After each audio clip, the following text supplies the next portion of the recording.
नमस्कार दोस्तों। विपक्षियों की जो अलायंस है इंडिया गठबंधन, उसकी चौथी मीटिंग दिल्ली में हुई है। अब तक कुल 4 मीटिंग्स हो चुकी है इस अलायंस की, लेकिन कोई भी चीज पे फैसला नहीं लिया गया है कि कौन पीएम फेस होगा, कौन इस अलायंस का संयोजक होगा या कौन पार्टी को कितनी सीटें मिलेंगी। कोई भी चीज फैसला नहीं लिया गया है। बस केवल एक फैसला लिया गया है इस 4 मीटिंग्स में कि इस अलायंस का नाम इंडिया रहेगा। लेकिन चौथी मीटिंग से यह बात सामने निकल के आ रही है कि जो ममता बनर्जी है, बंगाल की सीएम, उन्होंने इस अलायंस के पीएम फेस के लिए मल्लिकार्जुन खड़गे का नाम सामने किया है और जो अरविंद केजरीवाल है उन्होंने भी इस बात का समर्थन किया है। हालांकि सारे नेता इसके समर्थन में नहीं है, क्योंकि बहुत सारे नेता इसके लिए मान नहीं रहे हैं, जैसे नीतीश कुमार, लालू यादव, अखिलेश यादव, ये सब इस पीएम फेस के लिए तैयार नहीं है। लेकिन मान के चलते हैं कि अगर इंडिया अलायंस पीएम फेस के लिए खड़गे को अगर मोदी जी के सामने रखता है तो क्या फायदा और क्या नुकसान हो सकता है, चलिए सब कुछ समझते हैं इस वीडियो में। मल्लिकार्जुन खड़गे दक्षिण भारत के राज्य कर्नाटक से आते हैं और उनका राजनीतिक करियर बहुत लंबा है।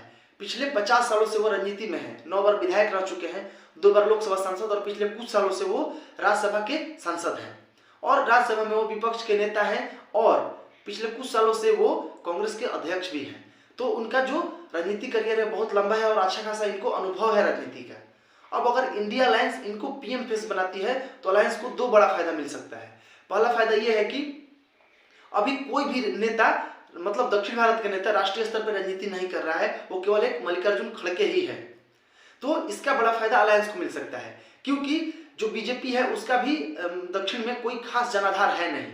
तो इसका फायदा अलायंस को मिलेगा अगर पीएम फेस इनको बनाया जाता है तो, क्योंकि दक्षिण भारत के 5 राज्यों में 128 लोकसभा की सीटें हैं, तो ज्यादातर सीटें अलायंस को मिल सकती है अगर ये खड़गे पीएम फेस रहे तो। दूसरा बड़ा फायदा यह है कि फिलहाल राष्ट्रीय राजनीति में कोई भी दलित नेता नहीं है जो कि दलित की राजनीति करता हो या दलित समुदाय का प्रतिनिधित्व करता हो। वो अकेले मल्लिकार्जुन खड़गे हैं, क्योंकि ये दलित समुदाय से आते हैं।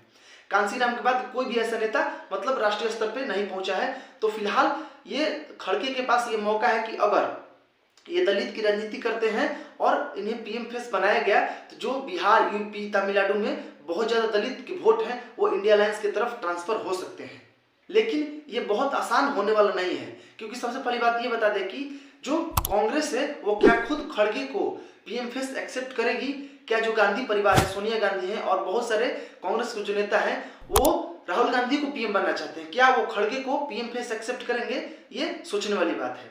दूसरी बड़ी बात यह है कि जो अलायंस के नेता हैं छोटे बड़े, जैसे नीतीश कुमार, लालू यादव, अखिलेश यादव और भी फारूक अब्दुल्ला, क्या वो लोग इन्हें पीएम फेस एक्सेप्ट करेंगे? क्योंकि ऐसा बताया जा रहा है कि जब चौथी मीटिंग हो रही थी और उसमें जब पीएम फेस के लिए खड़गे का नाम आगे किया गया तो जो लालू यादव और नीतीश कुमार हैं वो नाराज हो गए और मीटिंग खत्म होने से पहले वो मीटिंग छोड़ के चले गए।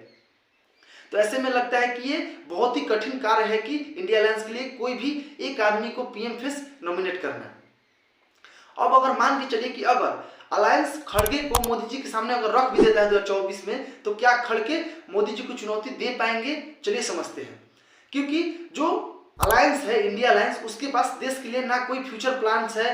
अगर उनका कोई भी नेता है, कोई भी बड़ा या छोटा नेता, अगर उनसे कोई भी रिपोर्टर पूछता है कि आप क्या करना चाहते हैं, आप मतलब बीजेपी को क्यों हराना चाहते हैं, तो उनके पास कोई जवाब नहीं है। बस उन्हें ये पता है कि हमको मोदी जी को हराना है और कैसे भी हराना है।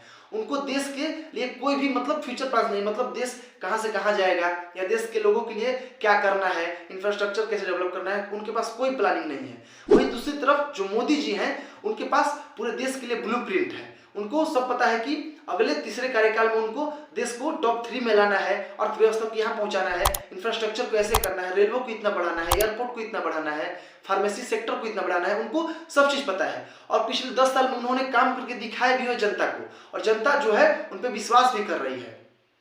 तो ये इतना आसान नहीं होगा कि खड़गे मोदी जी को चुनौती दे सकते हैं, क्योंकि मोदी जी को पिछले बहुत 20 सालों से एक लंबा शासन का अनुभव भी है, जो कि खड़गे को शासन का अनुभव नहीं है।